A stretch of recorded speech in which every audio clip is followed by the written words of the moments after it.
nesse instante Eu aí. hoje estou feliz, estou realizada.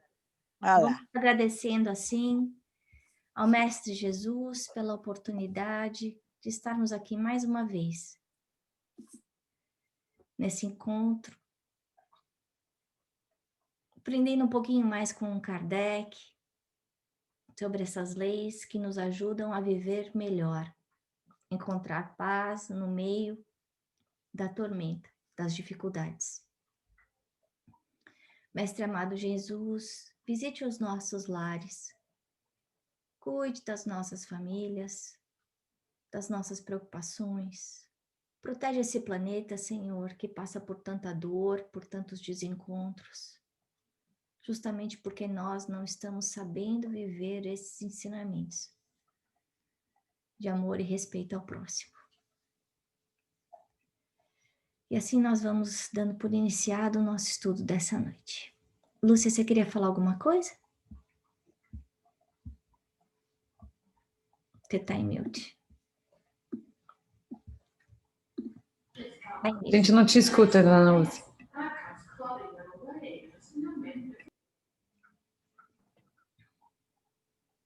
Eu disse que hoje eu estou mais consolada, conformada, porque hoje não fui eu sozinha a passar apuro para entrar. Aí eu vi o recadinho da Gi. O erro foi meu aí. Eu mudei um negócio no Zoom e aí bagunçou tudo. Me desculpa. Bom, hoje... Manda colinha sempre.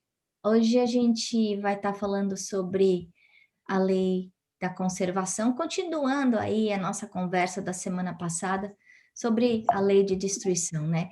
E incrível que a gente já está na metade do livro 7, então semana que vem a gente vai estar fazendo uma revisão. Eu já dei lição de casa para todo mundo, cada um vai ter 5 minutinhos para falar sobre alguma lei. É só procurar seu nominho, se tiver qualquer dúvida, fala comigo. Hoje a aula a gente vai estar falando sobre instinto e inteligência, necessário e supérfluo. É interessante a gente pensar nisso, no instinto e na inteligência, de como eles estão ligados, né? Quando a gente estava preparando a aula, analisando o conceito, Deus não dá ponto sem nó, tudo é uma continuidade, e a gente percebe pela sabedoria divina como tudo evolui, até o instinto evolui, até a inteligência evolui, né? Então, não dá, é muito difícil a gente traçar uma linha dizendo para o lado esquerdo é instinto, para o lado direito é inteligência, né? Porque é aquela transformação de um talento para outro talento.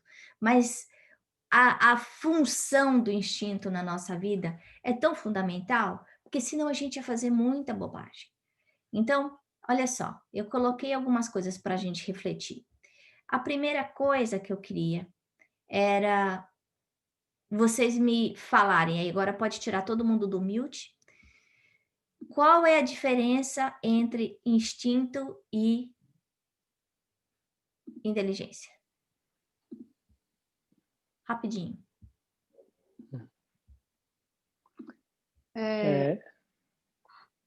Vai, Davi. Não, pode ir, por favor. Tá bom, eu vou então. Eu acho que, segundo o próprio livro do Hésio, os textos e a literatura espírita, a inteligência se diferencia do instinto porque ela tem um aspecto da liberdade. Nós temos a capacidade de escolher, né? O instinto, ele não nos dá a capacidade de escolher. Por exemplo, quando você toma um susto, você protege o corpo, né, com as mãos. Você não escolhe fazer isso, você faz porque é um reflexo natural. É espontâneo. É espontâneo, exato. Espontâneo. Então, a inteligência tem o lado da razão aí, né? É isso. E como é que a gente distingue o instinto da inteligência naquilo que a gente está fazendo? Como é que eu sei? Na inteligência tem que raciocinar. Aquele poder que você vai ponderar, discernir, né? Vai usar a razão. Tem esse livre-arbítrio vai te levar para um lado daquilo que você acha que é o melhor para você, né? E o instinto é esse impulso, como se fosse um impulso que vem assim, espontaneamente, e você faz. Alguma coisa te machuca o pé, você puxa o pé, a perna. É uma coisa assim que vem. Vem, acontece e você não pensa. Não pensa para andar, você não pensa para puxar uma perna, você não pensa para tirar um braço, se você vai passar por um lugar perigoso. Então, é uma coisa que, né, que vem aqui. Vê isso nos animais, por exemplo, a migração dos pássaros no inverno. Né? Ninguém ensina, não é inteligência, isso está no instinto. Isso da mãe passarinha pegar a comidinha e botar dentro da boquinha do passarinho, filhinho, porque sabe que ele não está pronto para caçar ainda.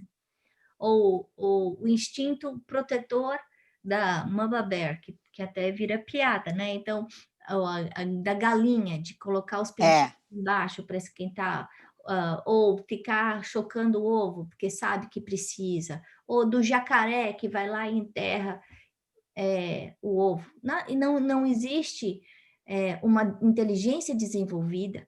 Agora, o interessante que a gente vê aí estudando com Allan Kardec, as respostas dos espíritos, é que existe uma inteligência relativa. Né? Então, esse instinto, ele vai aumentando, ele começa no primeiro corpo orgânico, que a gente sabe que é o reino vegetal, em que o instinto é absolutamente maquinal, né? Então, é a planta virando para o sol, por exemplo. Ou fazendo a fotossíntese, e depois ele vai se aperfeiçoando até chegar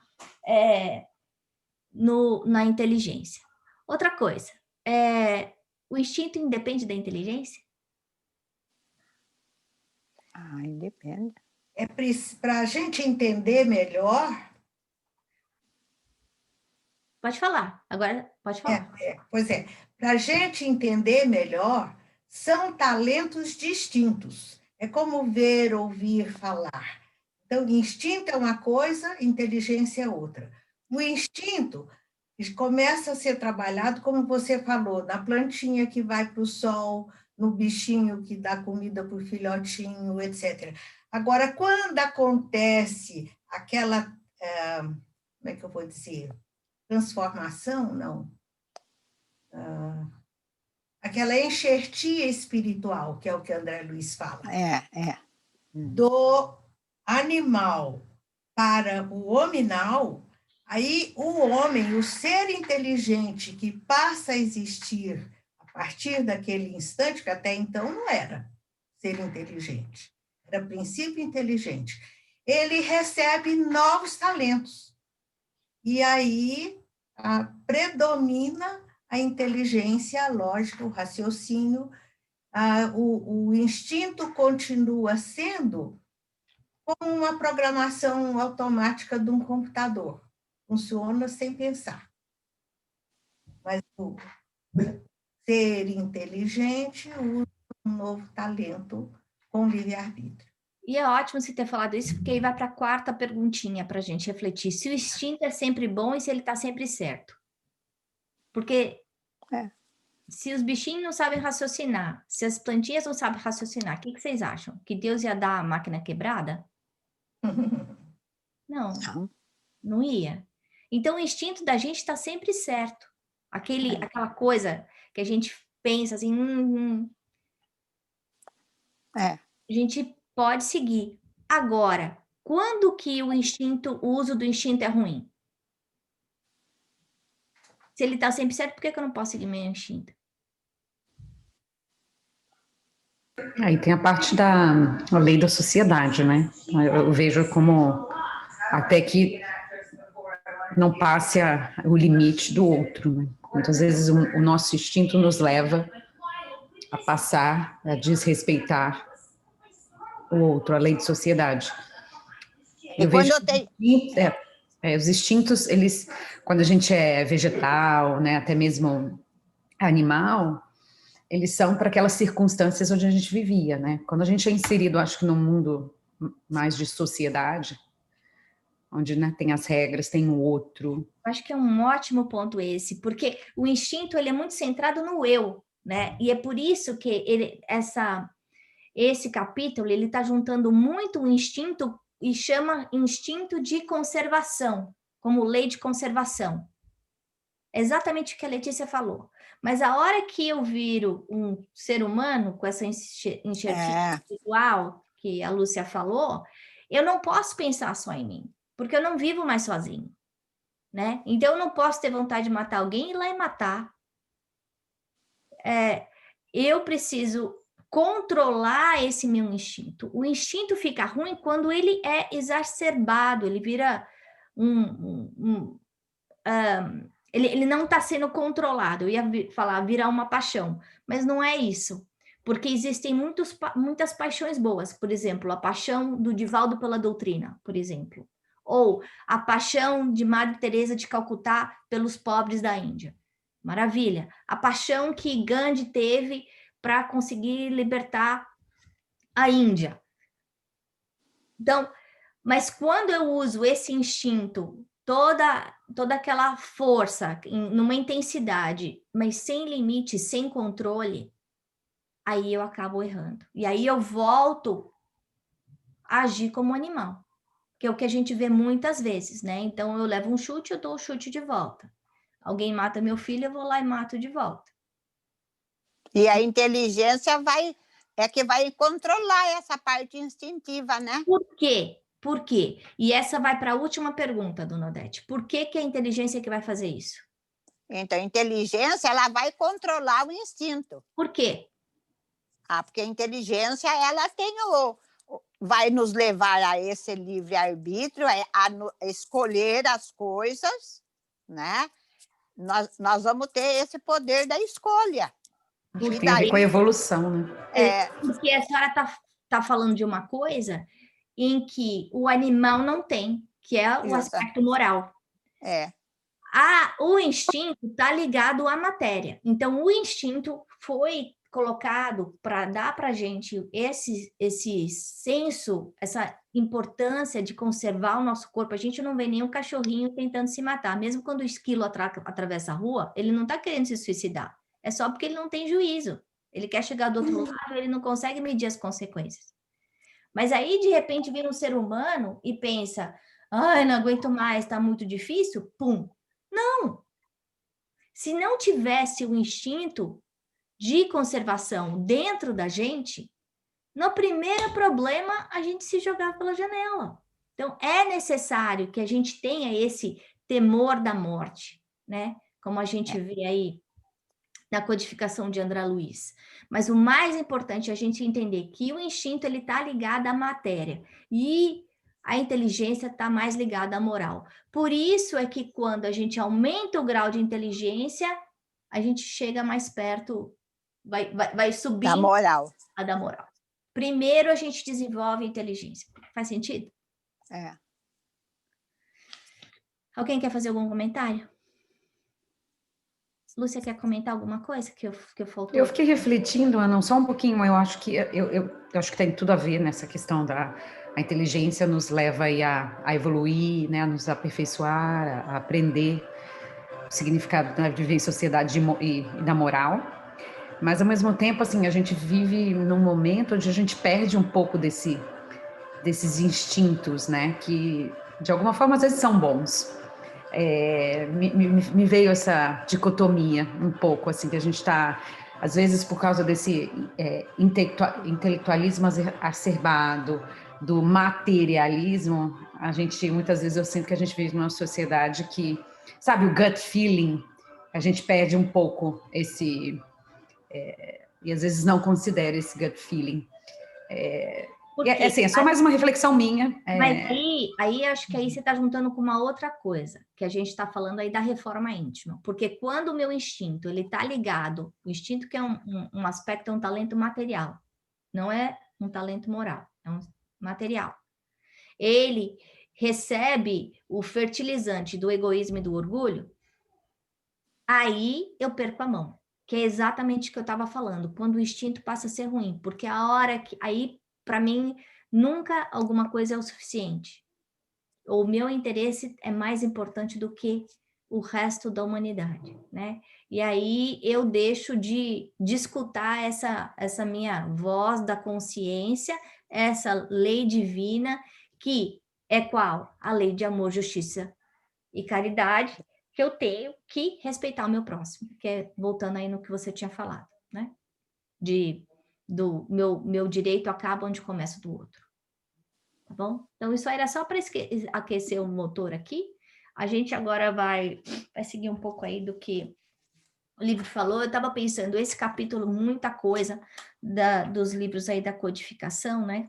Para a gente pensar, quem não comprou ainda os livros, pensar, por exemplo, na Gênese tem o capítulo 3, que é só sobre instinto e inteligência, tá? Então, Fala, mamãe. Quando eu comecei a falar da diferença entre instinto e inteligência, eu lembrei que eu estudei isso no Livro dos Espíritos. Então, eu queria dizer para vocês que a pergunta 71 fala sobre inteligência e instinto, analisa e diz: a inteligência é uma faculdade especial. Então, instinto é uma coisa, inteligência é outra. Mas não deixem de ler esse item, não, tá bem? Obrigada. E é bom você ter falado isso, porque eu acho que eu não peguei a 71, eu peguei outras. Interessante. Que bom.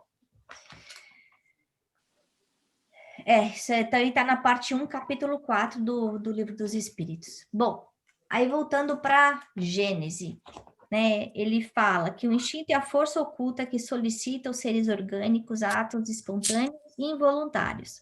Então, como a gente estava vendo, é uma coisa automática, né? Tendo em vista a conservação. Então, quer dizer, o motivo da gente ter um instinto é para conservação. Conservação como? Comer, respirar, reproduzir. Basicamente, instintos básicos de sobrevivência, né? A própria germinação da semente também, né? É um processo... E é uma ótima comparação, porque a gente não pode falar que a semente é a árvore.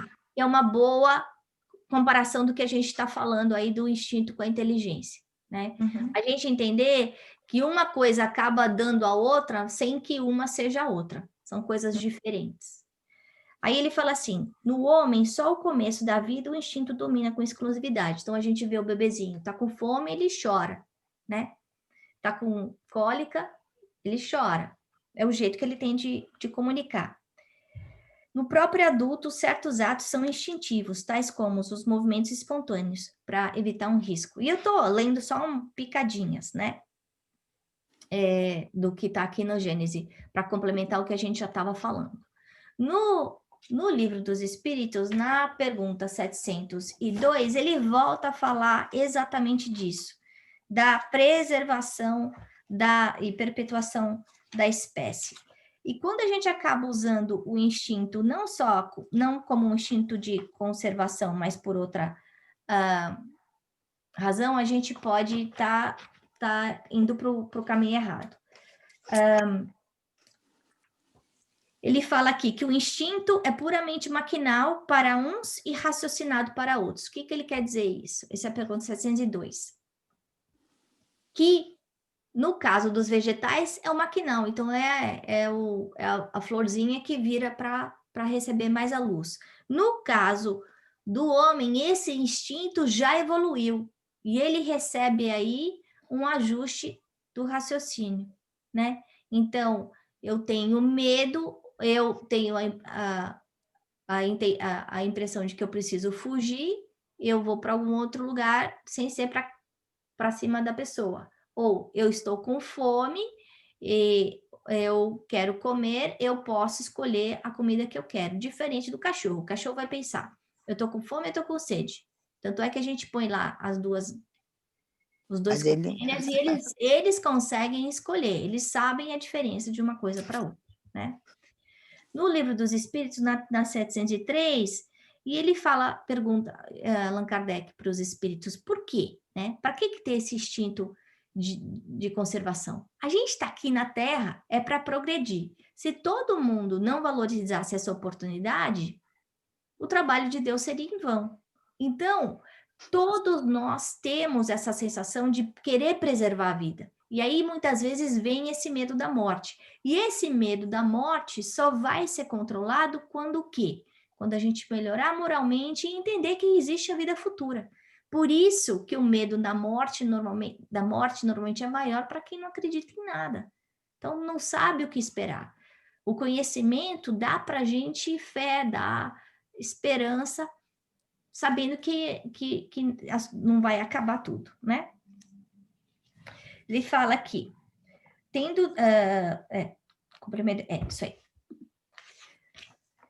Olha só, que coisa, né? Então, a gente está aí navegando de um livro para outro, percebendo aí a organização temática do Allan Kardec para fazer com que todas essas informações fossem congruentes, né? E aí, né, no capítulo 11, que fala da lei do amor, o capítulo 11 é amar ao próximo como a si mesmo. Ele fala do desenvolvimento do instinto, porque muitas vezes a gente confunde, por exemplo, o instinto sexual com o amor. Uma coisa não tem nada a ver com a outra, a reprodução com o amor. E ele está querendo mostrar exatamente essa sublimação, né? Então, em sua origem, o homem só tem instintos. Quanto mais avançado e corrompido, só tem sensações. Quando instruído e depurado, tem sentimentos. É interessante que a gente vê aí nas instruções dos espíritos. Então, isso foi ditado por espíritos. Ele fala, primeiro começa pelo instinto, primeiro passo. Depois ele vai para a sensação. Depois ele tem o sentimento, até chegar no amor. Então, e a gente olha para a sociedade hoje, a gente consegue direitinho ver como em muitos casos as pessoas ainda estão vivendo nesse aspecto só do instinto, que nem um bichinho mesmo. Ou só nesse aspecto da sensação. Das sensações, Quando você pensa, por exemplo, em pornografia, ou em promiscuidade, ou nessa libertinagem, como a gente vê muitas pessoas vivendo hoje, isso não é amor. Isso pode ser instinto, isso pode ser sensação, mas não existe nem sentimento, nem amor nisso. Né? Aí ele fala, a lei do amor substitui a personalidade pela fusão dos seres, que é o que a Letícia tinha falado. A partir do momento em que eu aumento a minha moral, eu não penso só em mim. Eu me preocupo como o outro vai se sentir. O que é que eu estou fazendo para o outro? Né? O pronome passa de ser eu para nós.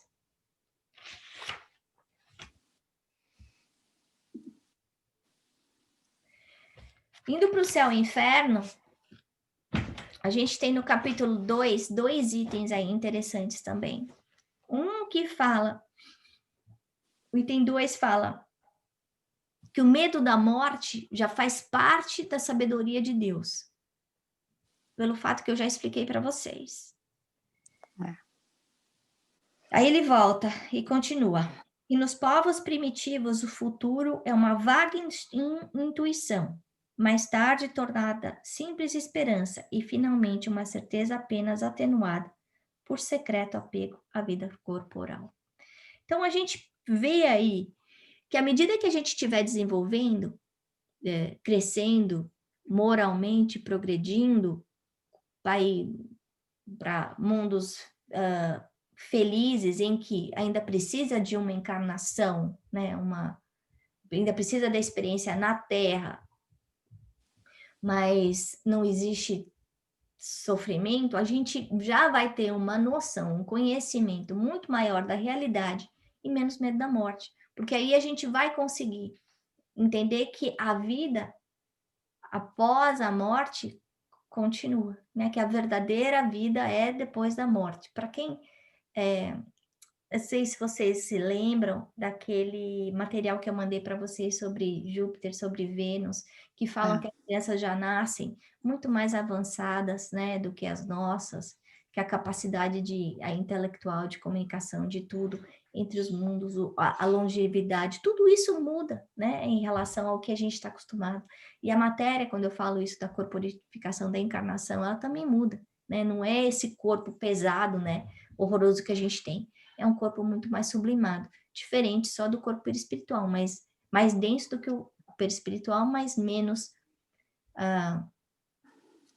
denso do que o nosso, né? No item 4, ele fala que no espírito atrasado, e é interessante porque ele fala com o espírito com E maiúsculo, então a gente já está falando aí do ser inteligente. Lembra?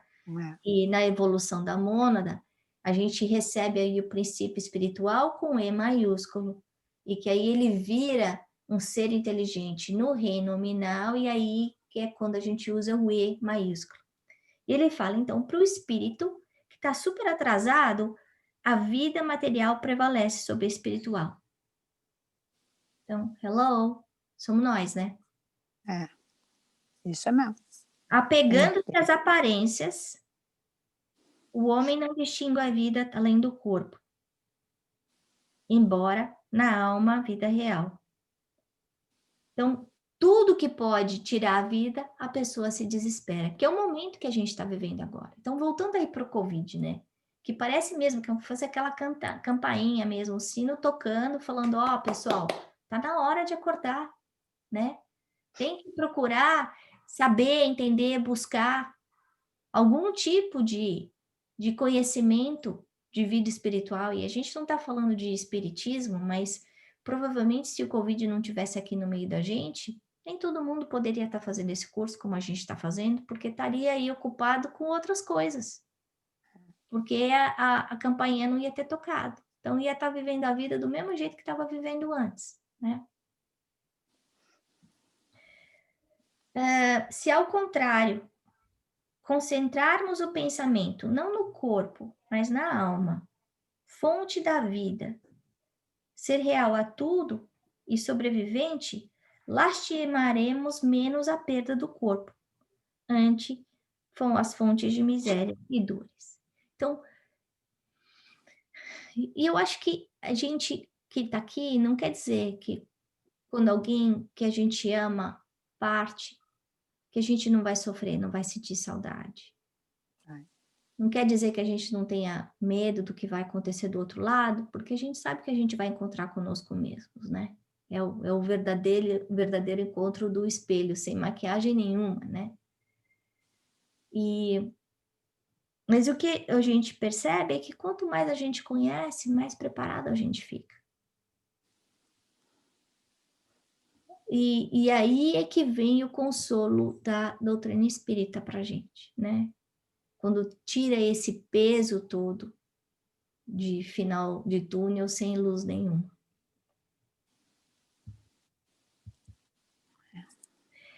Bom, agora eu ia começar a falar da inteligência. Alguém quer fazer algum comentário?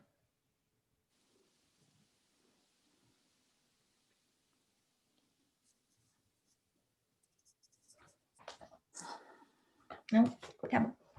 Então, agora a gente vai para a inteligência. Isso está no capítulo 3, item 12. Aí ele fala que a inteligência se revela por atos voluntários, refletidos, premeditados, combinados de acordo com a oportunidade e circunstâncias. É incontestavelmente um atributo exclusivo da alma. Então, a inteligência, voltando ao que a Lúcia tinha falado na pergunta 72, só um instantinho. A inteligência não está no cérebro, não está no corpo, não está na matéria.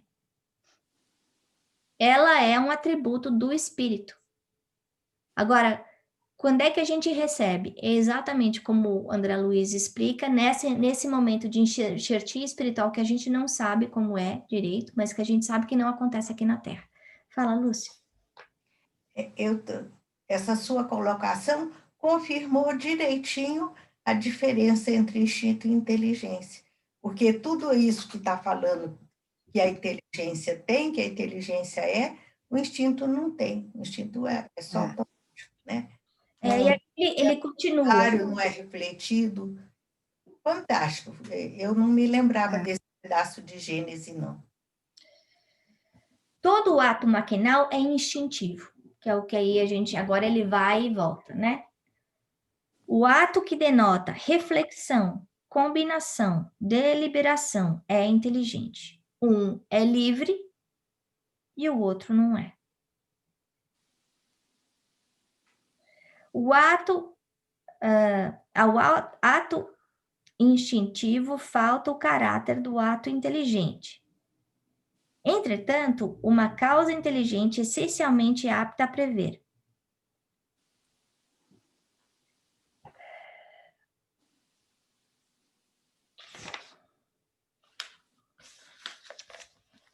É frequente o instinto e a inteligência se revelarem simultaneamente no mesmo ato, como a gente já comentou.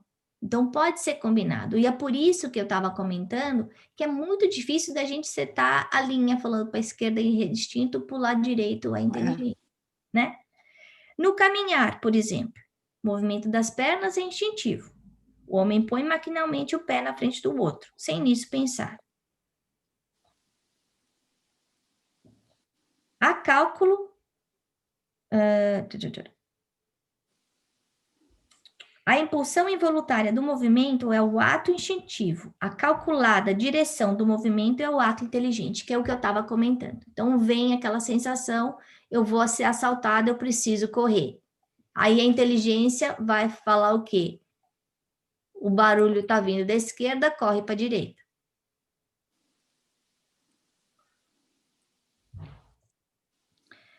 Aí ele continua aqui. O animal carnívoro é impelido pelo instinto a se alimentar da carne, mas as preocupações que toma e que variam, conforme as circunstâncias para assegurar a presa, a sua previdência das eventualidades, são atos da sua inteligência. Então é interessante porque aí ele fala que o animal é inteligente. E provavelmente só quem tem dúvida é quem não tem um cachorro, um gato, um passarinho. Porque aí vai ver que é uma inteligência limitada? Mas é uma inteligência suficiente para ele se moldar naquele mundo circunscrito do eu. Olha só, teve uma experiência feita, não sei se foi pela na National Geographic, eles estavam lá fazendo experiência com um macaco. Aí o macaco estava com fome. Aí lá eles ensinaram para o macaco que abria lá dentro da jaula, tinha lá um potinho com comida. O macaco vai lá, aprende. Aí depois tinha mais do que um macaco na jaula, tá? Aí depois eles pegaram e fizeram de um jeito que para a comida sair precisava puxar duas fitinhas, dois ladinhos assim.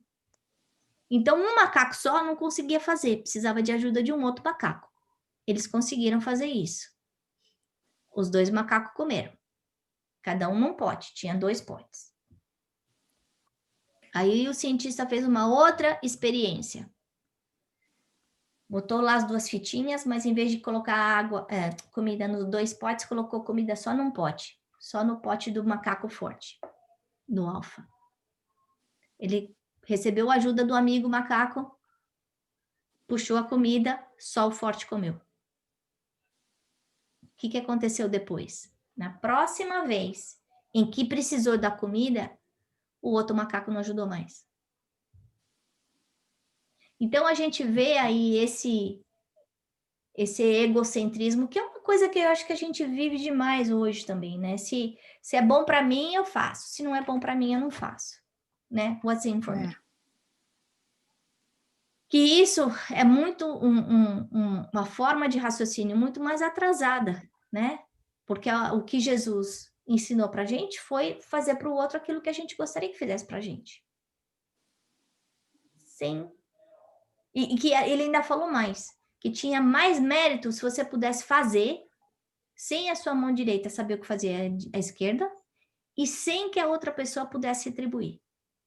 Então, quando eu estiver fazendo bem, ele falava, vai procurar alguém que não vai poder te retribuir a ajuda.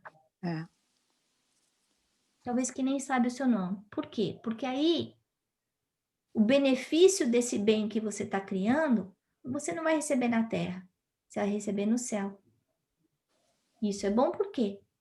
Porque você é um espírito eterno. Tudo que você receber aqui vai passar, mas o que você receber lá vai ficar. Faz sentido? É. No livro dos Espíritos, ele fala um pouquinho da inteligência. Deixa eu voltar para o livro dos Espíritos aqui. Pergunta 24. Fala de novo que a inteligência é um atributo especial do espírito. A pergunta é: o espírito é sinônimo de inteligência? Voltando ao que a Lúcia tinha falado, não. Muitas vezes a gente acha que é. Essa confusão é muito clara, porque se só fica inteligente quando vira um espírito com E maiúsculo.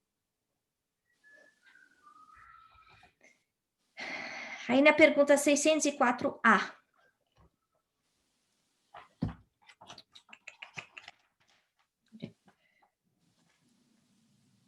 A pergunta é: pois que os animais, mesmo os aperfeiçoados existentes no mundo superior, são sempre inferiores ao homem, segue-se que Deus criou seres intelectuais perpetualmente destinados à inferioridade, o que parece desacordo com a unidade de vistas de um progresso de todas as obras revelam. Os animais que são inferiores, eles não vão ficar lá para sempre. Eles vão crescer também, eles vão evoluir também. O que ele está tentando mostrar aqui é o encadeamento.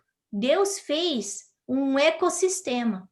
Por isso, quando a gente vê a lei da destruição, o desrespeito da vegetação, o desrespeito da mãe terra, o desrespeito, o abuso, o indiscriminado de matança de animal, a gente está vendo que a gente está quebrando essa cadeia. unidade, essa cadeia que Deus criou. E ele fala assim: tudo na natureza se encadeia por elos que ainda não podeis compreender. Agora a gente está compreendendo, porque a gente vê que quando a gente fez, a temperatura na Antártica já subiu 20 graus. É um problema? É um problema, porque vai mudar o ecossistema de lá. Somente quando essa inteligência estiver no máximo grau de desenvolvimento e liberta dos preconceitos, do orgulho e da ignorância, logrará ver claro na obra de Deus.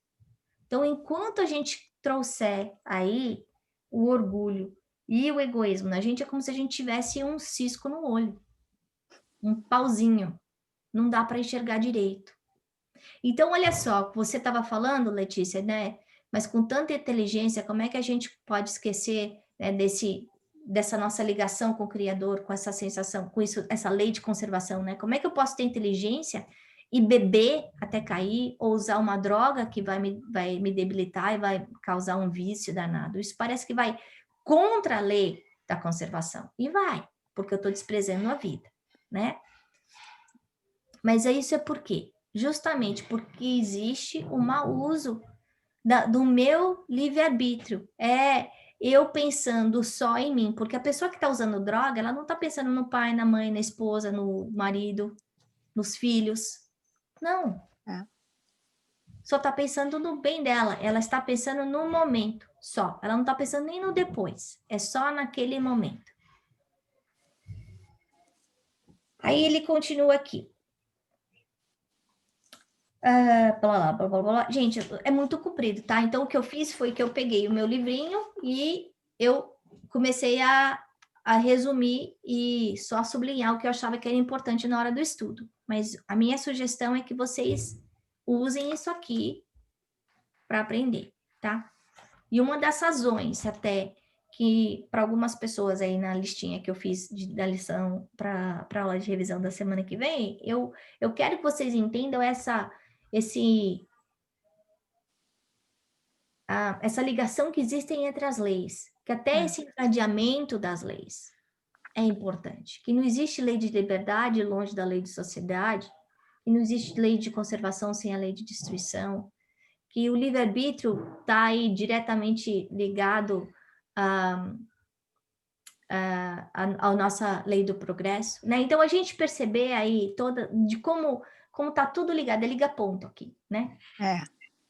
E aí ele continua aqui. Tudo se harmoniza mediante leis gerais.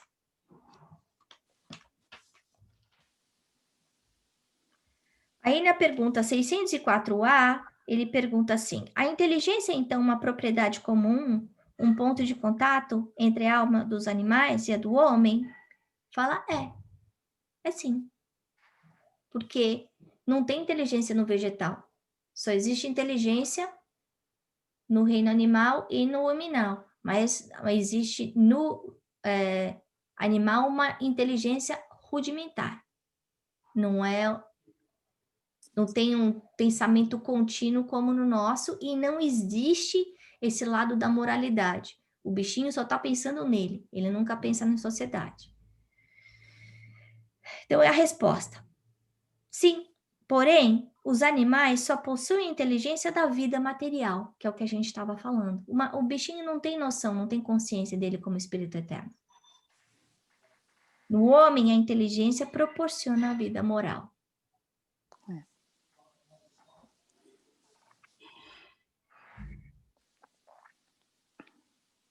A gente poderia dizer que a inteligência no animal é um instinto que já se desenvolveu mais. Não é inteligência para valer de verdade igual a do homem. É aquela potencialidade, aquela força, né, de vida que ajuda o bichinho, né? E que é interessante a gente ver que Deus não faz mudanças repentinas, né? Tudo Verdade. na natureza é de uma forma paulatina. A gente vê isso nas árvores. A árvore não passa de uma cor verde para ficar sem folha de uma vez. Existe uma transição. Isso faz parte, né, da natureza. Eu acho que é importante a gente pensar. Aí, no livro Entre a Terra e o Céu, nosso querido livrinho, fala assim: o instinto e a inteligência, pouco a pouco, se transformam em conhecimento e responsabilidade, e semelhante renovação outorga ao ser mais avançados equipamentos de manifestação. Então, aí que a gente percebe, por exemplo, por que a gente está ajudando o outro? Por que a gente está ajudando aquele que fez mal para mim? Por que eu me preocupo em evoluir? Porque eu tenho uma noção consciencial muito maior, né? Mas isso vem com essa elevação moral, né? Bom, vamos agora para o necessário e supérfluo. Bom, é só a gente ter uma noção aqui do que é necessário e o que é supérfluo na vida. Essa frase aqui de Jesus, né? De que para a gente não se preocupar com o que está acontecendo, para a gente não se preocupar, ficar só apegado. Quando ele fala isso, a gente voltando aqui para aquele tempo, né, do povo danado, né, escravo, passando fome, frio, calor, tudo. Uma vida miserável de escravo. Imagina o que esse povo sofria. Então Jesus pega e fala assim: sofre tanto assim não, Deus ajuda todo mundo. Buscai em primeiro lugar o reino de Deus, a sua justiça, e todas as outras coisas vos serão acrescentadas. Por quê? Porque Deus não dá o frio maior do que o cobertor que a gente vem.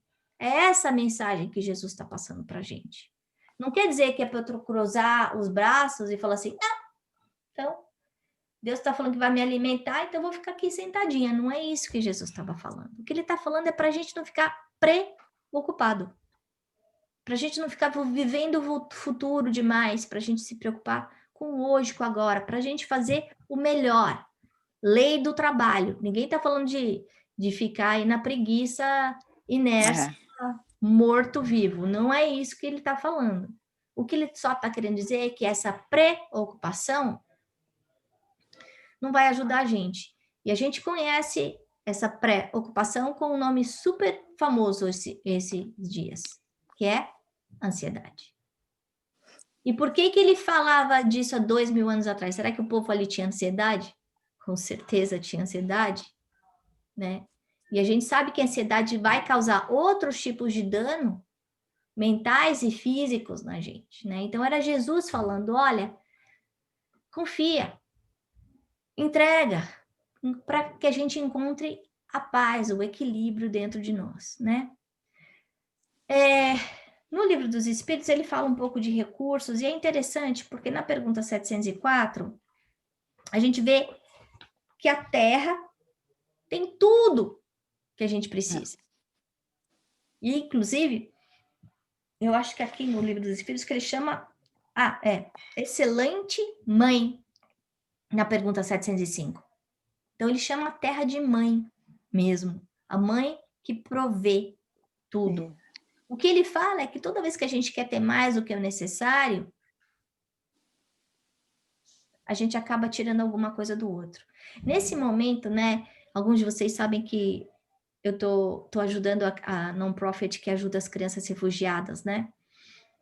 E que quando eu estava lá, que eu vi aquele monte de sacola indo, sem roupa, sem casaco, sem sapato,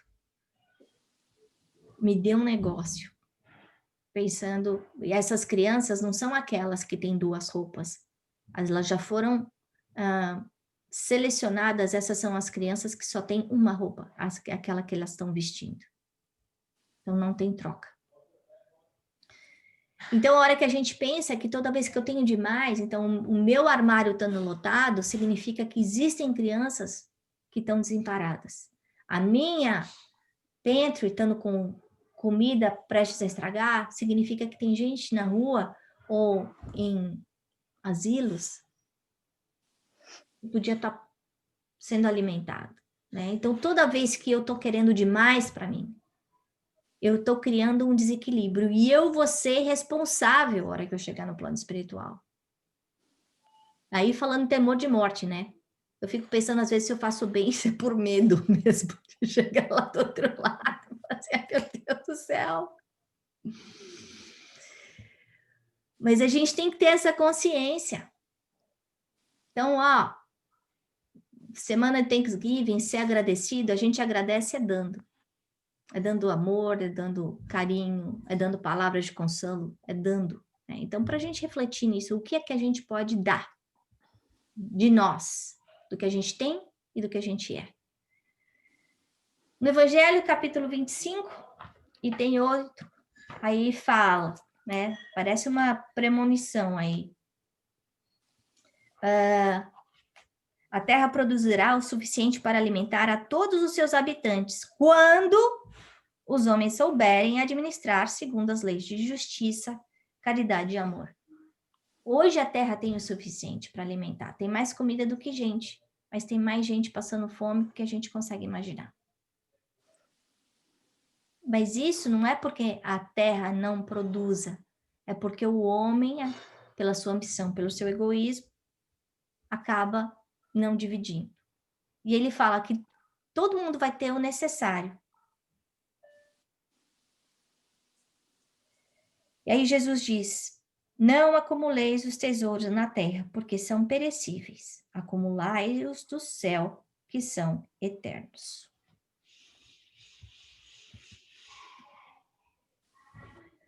Então, tudo que a gente precisa está aqui na terra. Né? Então, toda vez que a gente cria na nossa cabeça necessidades que não são reais,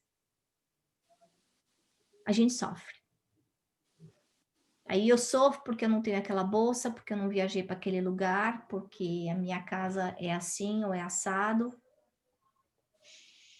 E eu esqueço das minhas necessidades básicas. E eu deixo de auxiliar aquelas pessoas que precisam de ajuda. Né? Isso é o retrato de hoje. Né? No Evangelho, capítulo 16, a gente está quase encerrando aqui.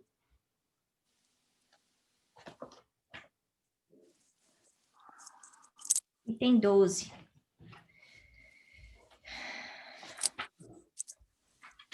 Está falando, não se pode servir a Deus e a Mamon, e está falando sobre a riqueza. Quando considero a brevidade da vida, dolorosamente me impressiona a incessante preocupação de que é para vós objeto o bem-estar material. Que de penas, de amofinações, de tormentos cada um se impõe. Então, isso seria um pouco para nossa reflexão da noite. Quais são os tormentos voluntários que eu coloco na minha cabeça todo o dia? Por coisas que não são necessárias. E aí ele fala que isso é cegueira. que nós somos escravizados a penosos trabalhos pelo amor imoderado da riqueza e dos gozos que ela proporciona. Então, é como se a gente criasse, colocasse em nós mesmos algemas de ouro. E depois a gente reclama. Então, estão na moda falar workaholic, trabalhar 60 horas por semana. É isso mesmo? Né? Para a gente refletir, para quê? Né? Qual é a utilidade dessa riqueza? Para que eu estou fazendo isso? O que isso está trazendo de bom para mim? Né? O que está satisfazendo? É o meu ego? A minha ambição? O meu orgulho? Meu egoísmo? Né? E agora, para encerrar, isso foi Emmanuel que falou, mas bem que podia ter sido o André Luiz. Que em todas as épocas a sociedade humana é o filtro gigantesco do espírito. Falando de novo, que a carne funciona como um filtro. Filtro do quê? De limpeza. Limpeza do quê? Dos nossos defeitos. Para a gente deixar de ser o quê? Menos egoísta e menos orgulhoso.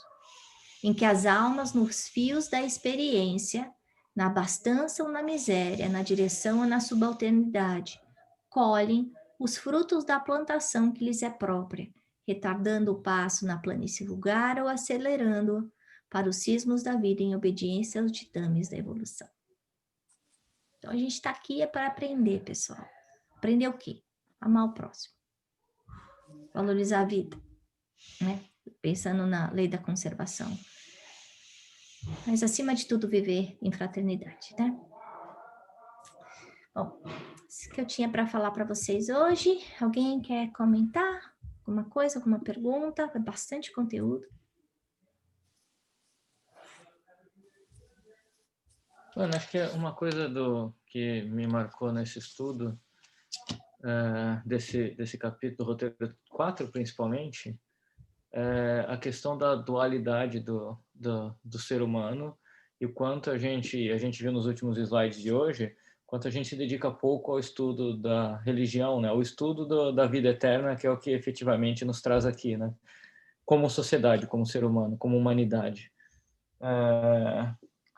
Que é quando a gente fala do supérfluo, né? Eu acho que o ESG, o estudo, foi muito feliz em abordar a questão do supérfluo, muito menos na questão do material e mais na questão da ausência do nosso foco no que realmente importa, que é a nossa evolução espiritual, que é para onde a gente vai, não para onde a gente está hoje, né? Não é o que nós estamos e sim o que nós somos. Então, como a gente pode influenciar o que nós somos e tentando viver com o mínimo no que nós estamos, né? Tentar fazer esse equilíbrio que você mesmo citou, que às vezes é bastante difícil, né? A gente vê hoje como o capitalismo em si é uma forma deturpada da visão do que a gente traz lá, da impressão que a gente traz do plano espiritual, né?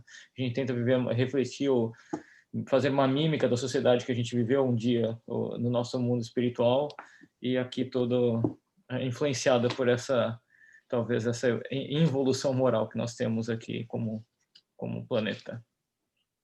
Então, acho que isso para mim foi desse estudo a parte que me marcou mais, né? Como a gente pode mudar isso, né? Influenciar primeiro acho que mudar dentro da gente, mas também ajudar as pessoas que nos rodeiam a conseguir enxergar as coisas de forma diferente, né? Como a gente consegue ser aquela sementinha que vai brotar e também ser um pouquinho da água que vai jogar para a semente dos outros poder brotar, né? Ajudar quem está próximo da gente a melhorar também. O Davi escreveu na lição dele uma coisa que é interessante, né? A gente mudando a partezinha, a gente acaba alterando o todo, né? Então, como Jesus ensinou, foi pelo exemplo mesmo. Então, a gente não consegue, eu não consigo mudar o meu marido. Eu não consigo mudar os meus filhos. Simplesmente, eu posso me mudar. E aí, se eles quiserem, eles mudam também. Mas aí é através dessa nossa transformação, falar, poxa, a Ana tá menos impaciente, tá menos briguenta, tá menos egoísta. Será que ela tá fazendo?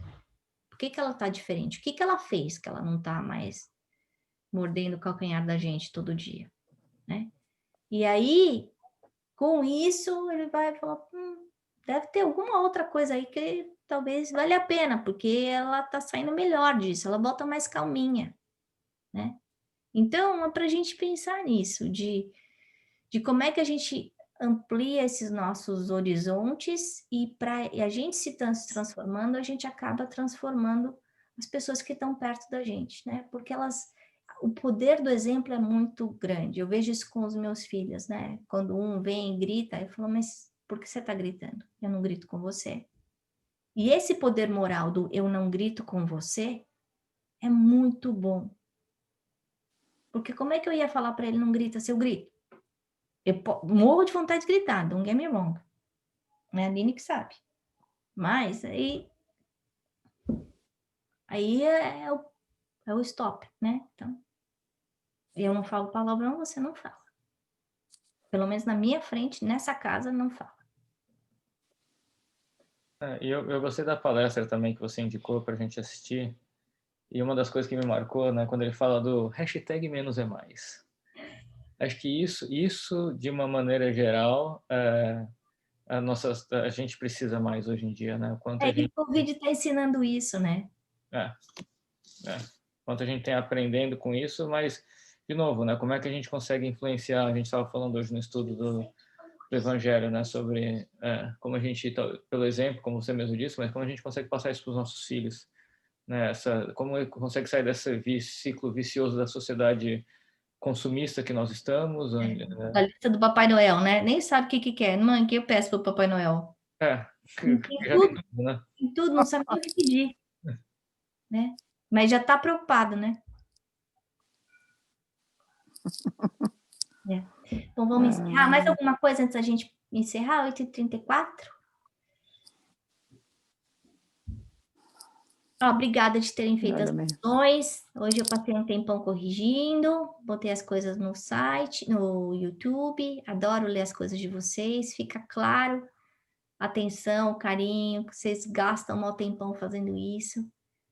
E eu ponto aí essa reflexão, quando tem que parar e escrever, quando a gente assimila mais o ensinamento, porque só eu ficar aqui que nem passarinho não adianta, né?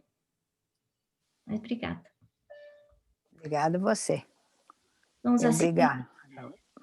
vamos elevando nosso pensamento até o Mestre Jesus, essa semana que é a semana do Ação de Graças, semana de reflexão, no meio a tanta coisa que incomoda a gente, que a gente está sempre pronto para reclamar. Essa semana a gente tem que beber o copo d'água, ficar quieto, lembrar de agradecer toda essa imensidão de bênçãos que a gente tem na nossa vida. E uma delas é essa fraternidade que a gente conseguiu construir nesse grupo. Essa amizade virtual, que muitos de nós nunca se conheceu pessoalmente, mas que já tem um carinho, respeito pelo outro. Obrigada, Senhor, por sempre colocar no nosso caminho pessoas boas, que nos ajudam, que nos inspiram, que nos dão coragem, bom ânimo, que nos dão carona na hora que a gente precisa, na hora que a gente olha para o lado e fala, e agora? Nós sabemos que nós nunca estamos sozinhos, que os teus mensageiros cuidam de nós, das nossas vidas, dos nossos familiares, muito mais do que dos passarinhos, dos bichinhos. Obrigada, Senhor, pela essa oportunidade de filtrar aqui na carne todos esses nossos defeitos de passado. Que nós possamos aproveitar essa encarnação da melhor maneira possível e chegarmos do outro lado como completistas. Sem vergonha daquilo que fizemos ou daquilo que deixamos de fazer. Que nós saibamos aproveitar a oportunidade do amor, da caridade, todos os dias das nossas vidas. Graças a Deus. Graças a Deus, a Jesus. Que é assim.